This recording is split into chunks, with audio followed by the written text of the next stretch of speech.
means that we have to say, oh, those two angles when added equal, what's supplementary mean? 180. They have to equal 180. And I wanted to see this because I saw a lot of people on their work not know how to solve this. So it might be a really good idea that you guys have this written down and you try it if you're not sure how to solve this. Now, the big problem I see is I would see people that understood that I need to get rid of the numbers, but they did it incorrectly. Like I would see something like, oh, this is plus 5, and then they would do plus 5 over here. That's not how you solve that. The only time that you would put a plus 5 is if I was moving to the other side of the equal sign. When you are dealing with one side of your equation, you are simplifying. Simplifying is finding things you can add or subtract. Well, I can actually do the negative 5 minus 24. I could plug that in my calculator if I'm not sure what that is, but we should have got out a negative 29. And then we should also realize that we have a 3x and an 8x. Well, 3x plus 8x is 11x. So before I do anything where I'm doing the opposites of things, I first combine things. Now is when we do the opposites. I need to move the 29 to the other side. Not to the same side, but to the other side. To move it to the other side, now is where I add 29 to cancel out, which means I add 29 here. I'm also very careful where I write this. I write it below the thing that it's canceling out on. I've noticed a lot of people just write a 29 random places, and all of a sudden they have a 29 plus 11x, and all of a sudden they have 40x. It's not how it works. You need to put what you're canceling out below it and actually draw an arrow saying we cancel that out. Now I'm going to have 11x equals 209. Yeah. And then I will divide both sides by 11. And suddenly I'll have x equals the old 19 action. 19 is our correct answer. This got to the heart of two things. Sometimes you have to put them equal to 180. But we also have to have an equal sign. It's either you're going to put an equal sign between these two, or you're going to put them equal to 180. This one was equal to 180 because they're supplementary. Any questions on the bell work? Okay. Then any questions from the homework really quick?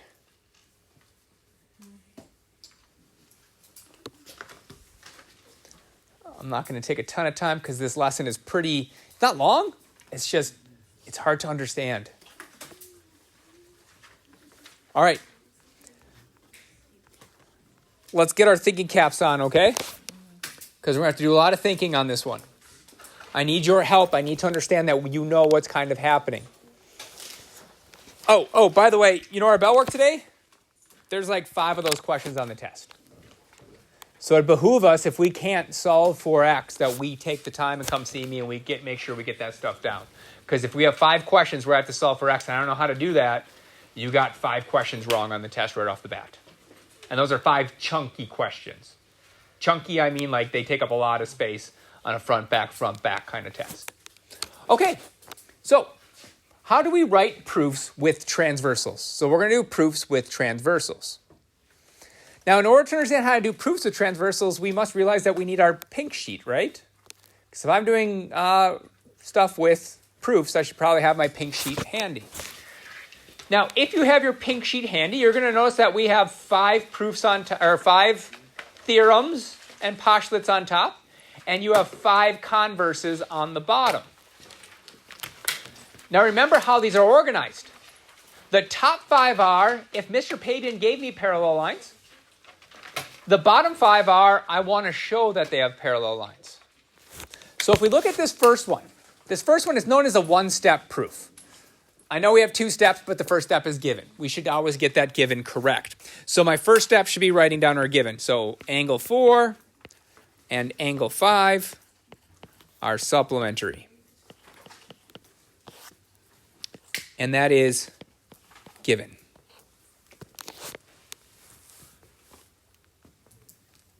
So I have angle 4 and angle 5 are supplementary, and that was just straight up given to me. Well, that was nice of them. Anytime we're doing any proofs where we have transversals, we probably want to take a colored pencil or something like that and locate the stuff that we know information about. So I have information about 4 and I have information about 5.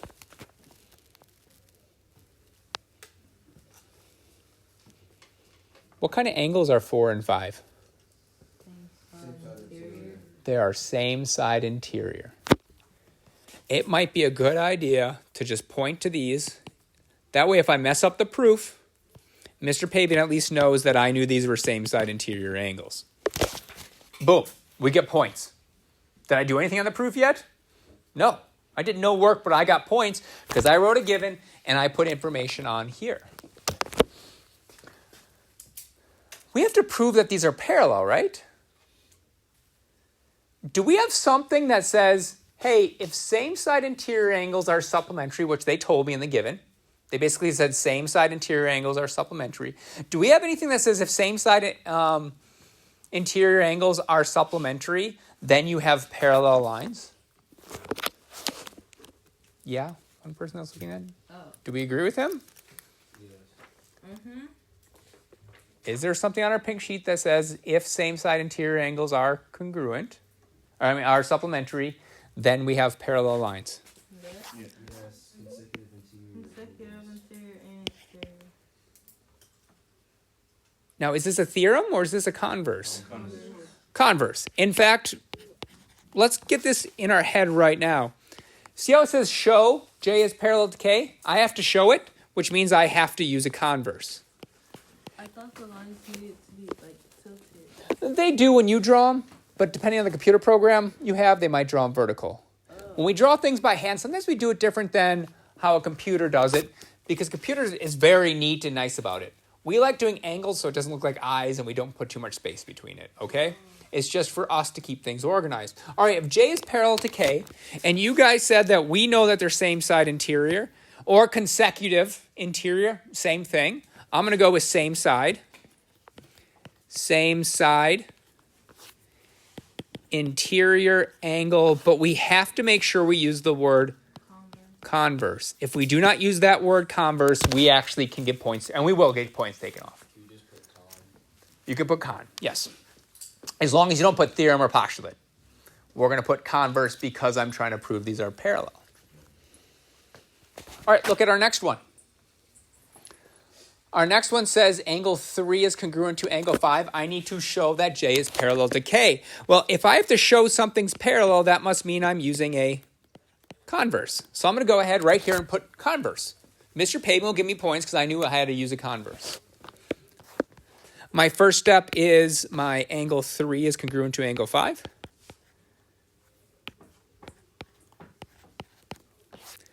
And that is my given. And then I highly, highly suggest you go to your thing and go, okay, 3 and 5 are congruent. 3 and 5 are congruent. And they're not corresponding. Corresponding would be like 3 and 7, right? Alternate interior. They would be alternate interior angles. So it'd be a good idea just to point to those and go, those are my alternate interior angles. That, Mr. Pabian, I know these are alternate interior angles. Because some of us won't do great at proofs. It's just going to happen. All right? Some of us just aren't great at proofs. So what we do is we do things like this so we get points and we don't get 0 points on a proof. Then I do my given and I put important stuff on the drawing. So I have 3 is congruent to 5. Now I need to prove they're because they're not parallel until I say they're parallel. They're not parallel right now. But now I want to say they're parallel. I'm going to say, Mr. Pabian, I know for a fact J is parallel to K. How do I know for a fact that J is parallel to K, knowing that 3 is congruent to 5? The alternate interior angle. Converse. Yeah, we know they're alternate interior angles. They're congruent, so I can use the alternate interior angle converse. I see a lot of us already have that down. Good job. Alternate interior angle converse. So our job really, if I see something, I have to show something's parallel, is to find one of those things that fit the criteria. In this case, they were alternate interior angles. Look at those next two. Are we proving that we have parallel lines? No. We were given their parallel lines, right? Yes. And if we're given their parallel lines, we look at the top 5 theorems and proofs. Because we're no longer proving they're parallel. I just straight up say J is parallel to K. So my first step is just writing J is parallel to K. That's my given. I find 2 and 8 because that's what I need to prove. I'm going to circle 2 and 8.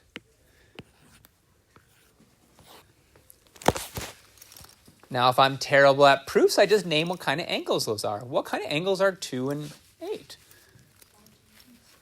They're alternate exterior angles. Perfect. So I just write up here that these were alternate exterior angles. And so I know that 2 is congruent to 8 because they're alternate exterior angles. Angle 2 is congruent to angle 8. Because they're alternate exterior angles, should I use the alternate exterior angles converse? No, because I'm not proving they're parallel. What should I use instead? I should use the theorem. I should use the theorem because Mr. Pabian gave me the parallel lines. If you look at those first 5, the top 5, notice I even highlighted the words, if you have parallel lines. I even have them highlighted. If you don't see the highlighted, underline that stuff. The top 5 are theorems and postulates. That's if I already have parallel lines. So we'd use the alternate exterior angles theorem. I might even let it get away with doing a postulate, even if it's just the corresponding angle postulate, because I want to make sure that we didn't use converse. Converse is only if I'm showing that I have parallel lines. So look at the difference between these two. These went from congruent angles to parallel, so I used the converse. These went from parallel lines to them being equal, so then I used the theorems. All right, last kind of easy one. Not easy just because it's one step. I have J is parallel to K. My reason is it was given to me. I need to say 1 and 8 are supplementary. Once again, I do have parallel lines, so you could take the time to put your little arrows on there. We're going to take a little bit more time on the more difficult ones with this. Yeah? Same side exterior angle theorem. They would be the same side interior angle theorem. Yeah, you got it. You got it.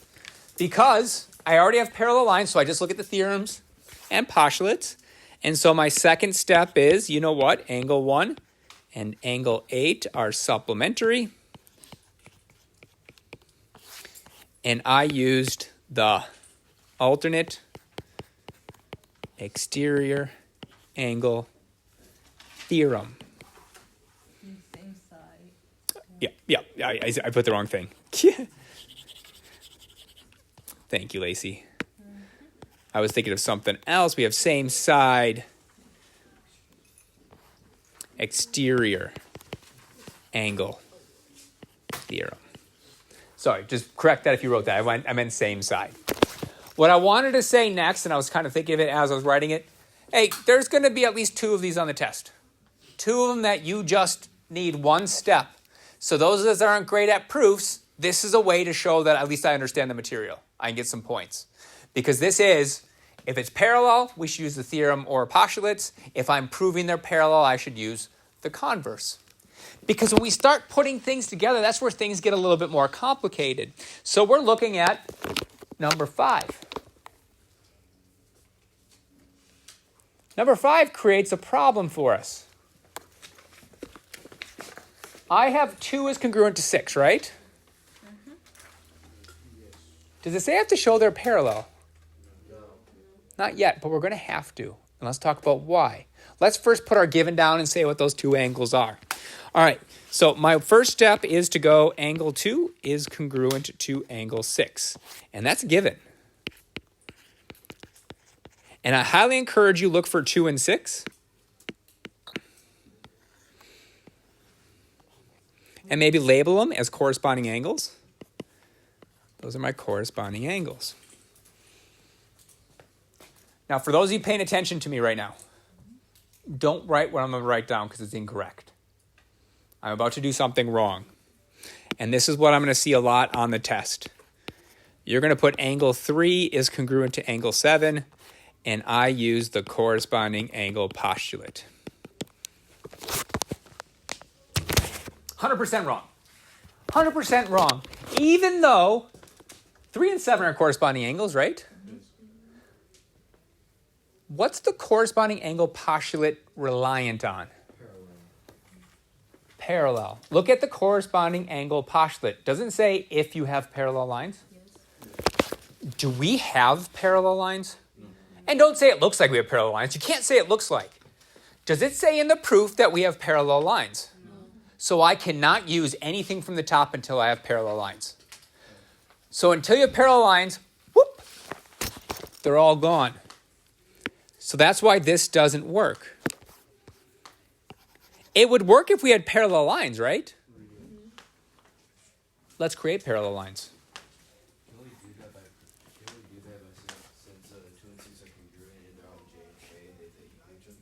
That they're not equal, but they are parallel. We can say that J and K are parallel. See how these are corresponding angles? Mm-hmm. I'm going to say J is parallel to K. And that's because we have corresponding angles, but I don't use the corresponding angle postulate. Instead, I use the corresponding angle converse. Converse. Anytime we have parallel lines over here, we have to use converse over here. Yeah. Yep, at 1:30? Okay. You're ready to leave now. Okay, so our converse. Sorry, Sophia. Yeah. All right, converse. Do we understand why it's the converse? Mm-hmm. Now I got rudely interrupted. Yes. We haven't proved it. But now we proved they're parallel, right? Mm-hmm. So now I can go up here and put my big old arrows on here and say, now I have parallel lines. Now all of a sudden all those top ones are available. What kind of angles are 3 and 7? They're corresponding angles. It would be corresponding angle postulate. Because we just proved the parallel lines. And we can use the postulate now that they're parallel. So all top 5 ones, they're gone until I have parallel lines. As soon as I have parallel lines, we can bring them back in. So what we did is we have a corresponding angle converse, prove they're parallel, and now I can say they're congruent. Guarantee you there's one like that on the test where we have to do just one quick step. We have to show they're parallel and then use the fact that they're parallel. That's what we did. We showed they're parallel and then used the fact that they're parallel to say we have congruent parts. Are we clear on that? Mm-hmm. Thank you very much for those that are volunteering answers and going along with me. All right. Our next one's a little bit different. We have A as parallel to B, right? Mm-hmm. I have A as parallel to B. That means everything on that top 5, those top 5 ones, we can use. We can use any of those top ones. We can use the postulates and theorems because we already have parallel lines. So let's mark everything we know. So we have A as parallel to B. So I marked it on here in case I can't do the proof. At least I can get points because I put stuff on the drawing. I also have 2 is congruent to 3. Angle 2 is congruent to angle 3. I might want to put that on the drawing as well. I'll use my blue thing to mark that they're congruent. Remember, to mark they're congruent, I just put an arc on each of them. And that was my given. Yeah, Noah. Wouldn't it be same side interior? 2 and 3. For 2 and 3, well, we already know they're congruent. They're definitely not same side interior because there's no transversal. I mean, there is a transversal, but it doesn't connect between 2 lines. You might have been thinking 1 and 3 were maybe same side, but it's not quite. So remember what our parallel lines are. My parallel lines go, ooh, that's aggressive. Let's fix that real quick. So our parallel lines are here and here. So now what I need to do is I need to get 1 to 3, right? But remember, we already have 2 going to 3. So if I have 2 going to 3, I really just have to get 1 to 2. That's the thought. How do I get 1 to 2? And let's mark that on there. Let's mark 1 and 2. Are 1 and 2 any kind of special angle? Alternate interior. Alternate interior. Do you guys see that 1 and 2 are alternate interior angles? Yes. What do we know about alternate interior angles? They They're are congruent. congruent. They are congruent. These are alternate interior angles because here's my transversal. I didn't need this transversal. I needed this transversal to say, okay, 1, because we already have 2 going to 3. I just needed 1 going to 2. So now I have 1 going to 2 by using alternate interior angles. And I'm going to put that on my drawing in case I don't do it right in my proof. I'll put it on the drawing. All right, so to say 1 goes to 2, you guys told me it's congruent if they're alternate interior angles. So I'll have angle 1 is congruent to angle 2, and that's alternate interior angle converse. Not converse, theorem. All right, I got 1 going to 2, 2 going to 3. How do I get 1 to 3? Transitive or substitution. I have 1 to 2, 2 to 3. Look at this. I have 3 goes to 2, 2 goes to 1. That is our transitive property. So now I can say, oh, angle 1 is congruent to angle 3. That's transitive or substitution. I'm just going to put transitive because it is a better one. And like I said, you could see that in your proof too because these 2's hook up the train. These 2's hook up your train. 1 goes to 2, 2 goes to 3. It is our transitive. Yeah. No. We start mass at any minute now, so I don't want to have to track you down. All right. Our next one is the hardest one. Our next one is the hardest one. We have C is parallel to D. If we look at C is parallel to D, I'm going to highlight C and D. These are my parallel lines. Those are the only lines that are parallel right now. So 1 says C is parallel to D. It also gives me angle 1 is congruent to angle 7. That is my given. So I'm going to go ahead and mark 1 is congruent to 7.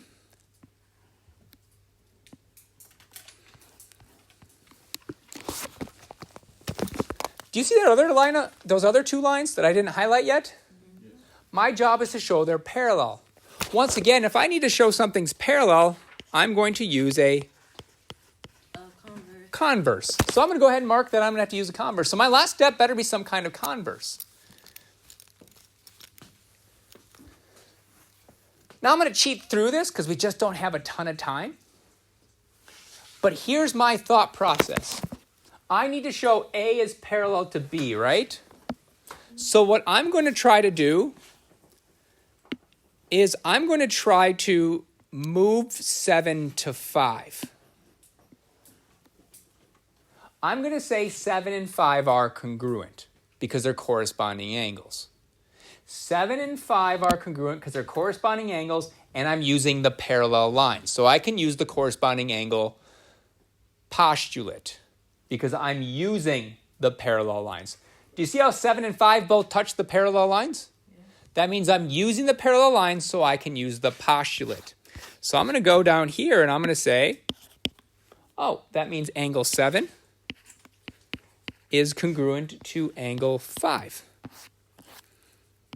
Aren't they same side? They're corresponding angles. Corresponding angle postulate. They are on the same side, but so are corresponding angles. It's just top right makes them corresponding angles. Remember, to be same side, they're either both on the interior or both on the exterior. These are corresponding angles. Now, why did I do that? What do you guys now notice about 1 and 5? Yeah, they're also corresponding. Are they congruent? Yes. Yeah. These are now congruent, so I can make 5 go to 1. I can now say angle 1 is congruent to angle 5.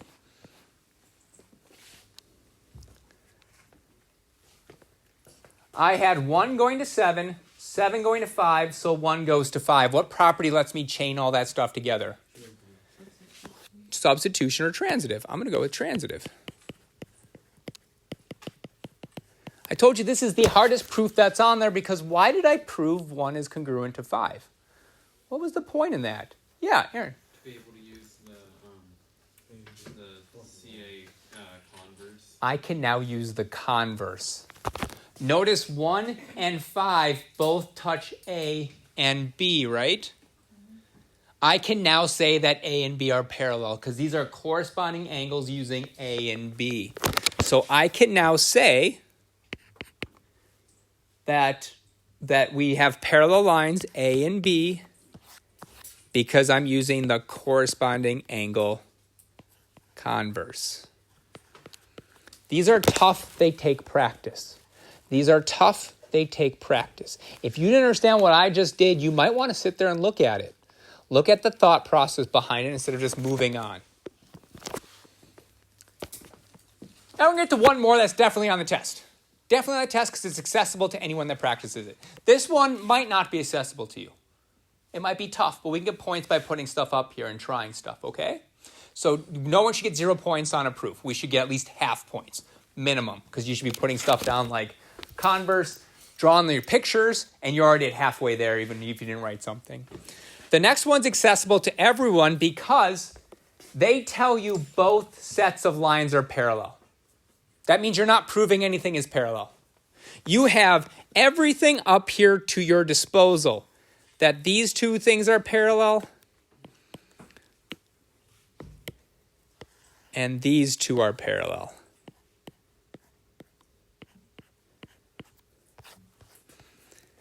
So we have our given, P is parallel to Q, and S is parallel to R. You actually have to use what you need to prove as a guide. So circle your 6 and 14. If I circle 6 and 14, you're going to realize that 6 and 14 are not any type of angle. So here's what you're going to do. Your job is to get from 6 to 14. Your first job is, what other angle is equal to angle 6? 10. Why? They're corresponding angles. So I have 6 going to 10 because they're corresponding angles. Let's write that down in our proof. I have angle 6 is congruent to angle 10, and I use the corresponding angle postulate.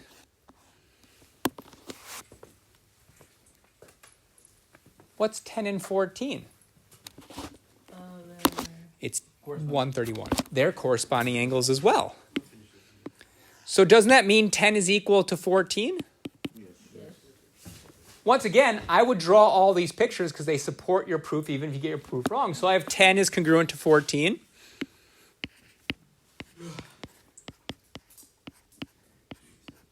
And like you said, we have corresponding angles. Would it be corresponding angle converse this time? Am I proving lines parallel? No. I'm using parallel lines, so we're going to use the postulate again. All right, I have 6 goes to 10, 10 goes to 14. What links 6 to 14? Transitive.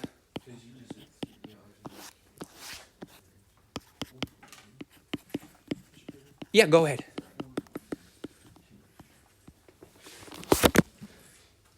Are we good with how I did that proof? I'm going to erase my drawing really quick. And I want to look how there might have been a different way to do this one.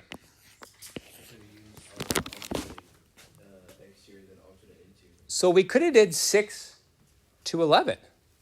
Those are alternate exterior. And then how does 11 get to 14 then? Alternate interior. And that would just change these two things. This would be alternate exterior theorem. This would be alternate interior theorem. It's just like a puzzle. It's a puzzle where you know what pieces you're allowed to move around. So if you ever get stuck on a problem like this, just try your best to look for corresponding angles or alternate interior angles or something that you can move one angle and say it's equal to this angle, okay? That's why this one's definitely going to be on the test, because it really is just, do you understand how to use these properties and say things are congruent to each other? Okay? All right, I'm not sure what time exactly they're going to cut us out. We have some time to work on the homework. We will also have Monday to work on the homework. But we'll also get our review on Monday. So it behooves us to try our best to get this done on the weekend, ask questions on Monday, and then start our review, because our test is next Friday. Our test is next Friday. We have all the material we need for the test. In fact, how about I just hand out the reviews while we're just sitting here, just in case you guys get done. Because for some of us, this might be super easy. Other of us, it might take a while to do these proofs. I'm going to go ahead and hand out our reviews. That way we have them. Thank you.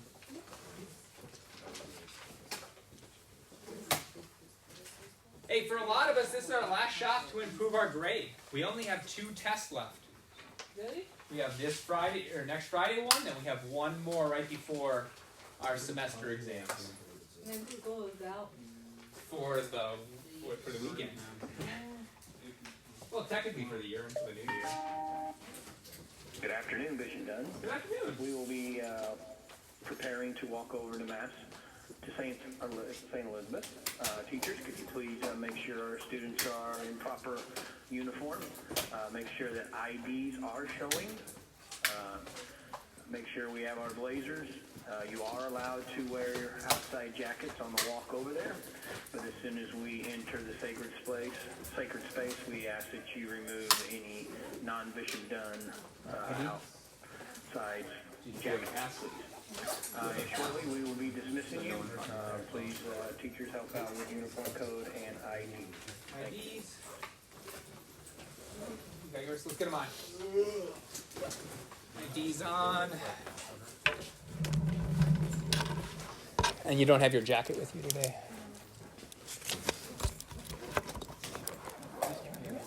Yeah?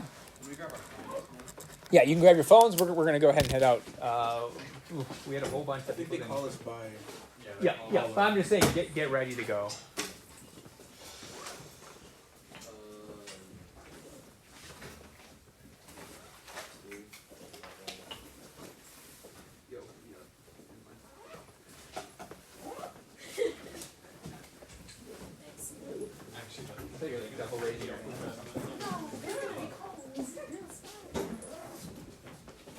It won't be so bad. It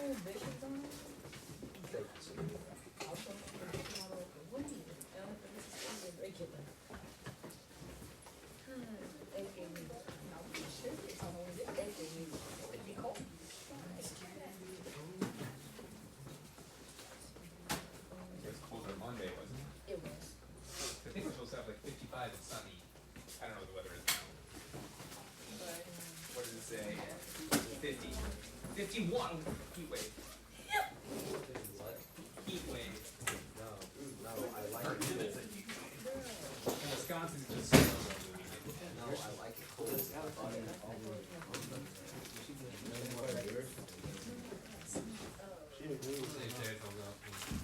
But here's the thing. If it's cold, you can also put more layers on. When it's 110 degrees, there's nothing you can do. You just suck it up and you go. I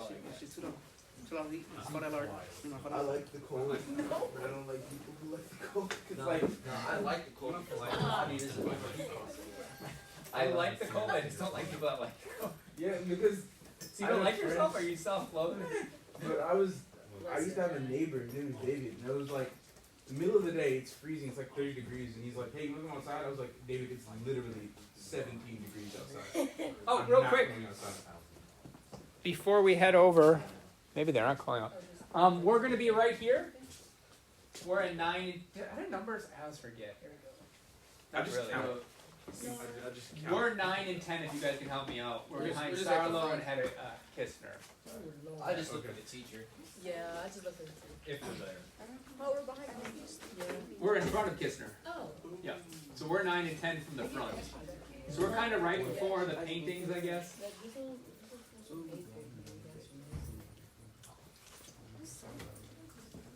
So I'm gonna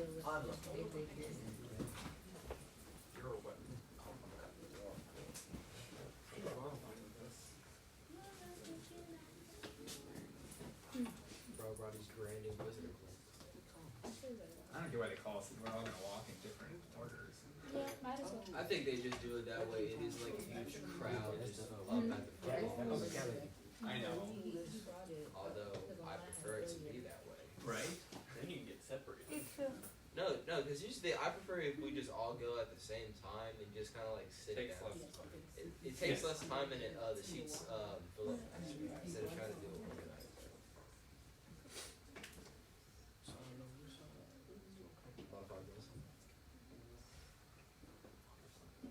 I know. No, I know it's an airstyle. You're saying it's a modified mill.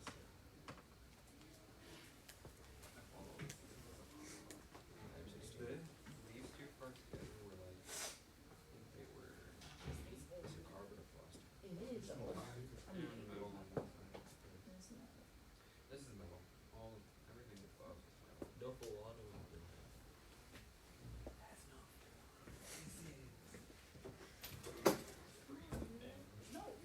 Sprays like 20. Bro, I have a picture of this thing at night. Bro. I also You got put a light tracer on on? it. No, I have a light though. That makes the access one.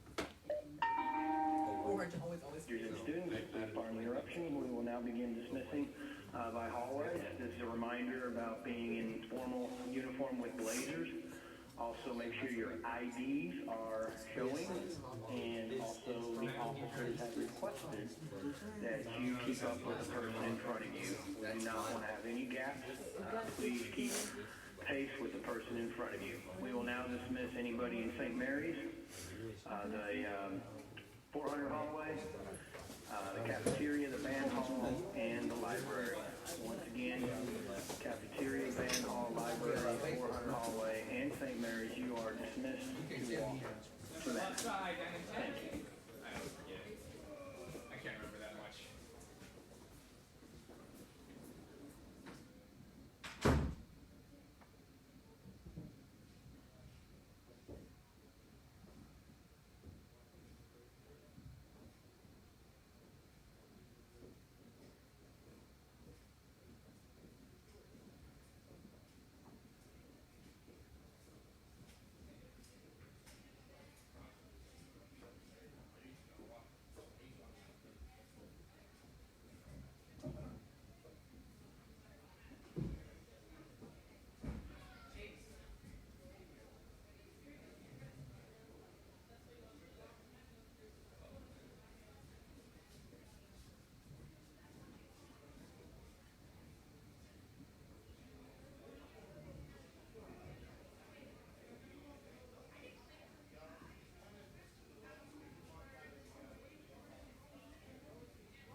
Now we'd like to dismiss the 200, 300 hallway and multi-purpose room field house. Once again, 200, 300 hallway and the field house. You are dismissed for mass. We will release other areas shortly. Thank you.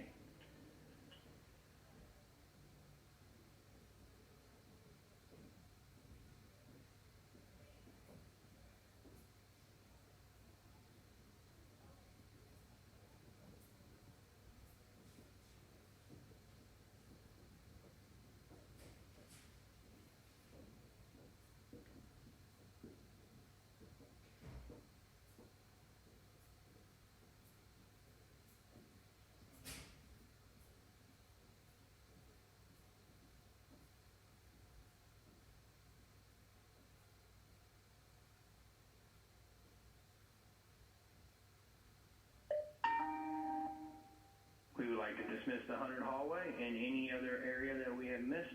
Please begin walking to mass. Remember to keep up with the person in front of you. This is a request from the police officers. Thank you and have a great All Saints Day Mass.